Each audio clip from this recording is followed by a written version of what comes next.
అందరికీ నమస్కారం. మనకి ఎప్పుడైనా తలనొప్పి వచ్చినప్పుడు వెంటనే గుర్తొచ్చేది టీ. ఈ టీలో కొంచెం విధానం మార్చుకుంటే చాలా ఆరోగ్యంగా రుచికరంగా ఉంటుంది. ఏం లేదండి, దీంట్లో చిన్న అల్లం ముక్క చేర్చుకొని దానితో పాటు కొన్ని మిరియాలతో పాటు కొన్ని యాలకులు అంటే ఇలాచీని చేర్చుకొని ఒక ముద్దలాగా దంచుకుంటే సరిపోద్ది. ఇలా దంచిన దాంట్లో చాలా ఔషధ గుణాలు ఉన్నాయి. అల్లం ముఖ్యంగా జీర్ణాశయం యొక్క ప్రక్రియని వృద్ధిపరుస్తుంది. మిరియాలు మనకు దగ్గు, జలుబు ఇవేమన్నా ఉన్నా తగ్గుముఖం పడతాయి.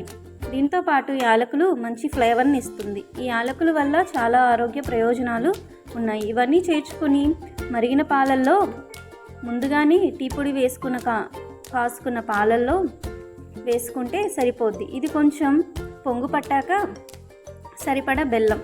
సో నేను తయారు చేసుకునే ఏ ఆహార పదార్థంలోనైనా చక్కెర ప్లేస్లో బెల్లం వాడతాను. సో బెల్లం వల్ల ఆరోగ్యం హాని ఏమీ జరగదు. సో బెల్లాన్ని వాడుకుంటే చాలా ఉపయోగాలు ఉన్నాయి. ఇలా కాచుకున్న టీని వడపోసుకొని మనకు నచ్చిన టీ గ్లాస్లో సర్వ్ చేసుకుంటే చాలా బాగుంటుంది. మీరు కూడా ఒకసారి ట్రై చేయండి. ఇది తాగడం వల్ల మనకు వెంటనే తలనొప్పి తగ్గడం, వికార లక్షణాలు తగ్గిపోవడం, కొంచెం ప్రశాంతంగా అనిపించడం ఇవన్నీ అనిపిస్తాయి. సో టీలో ఫ్లేవనాయిడ్స్ ఉంటాయి. ఈ ఫ్లేవనాయిడ్స్ మన బ్రెయిన్ని మంచి ఫంక్షన్లోకి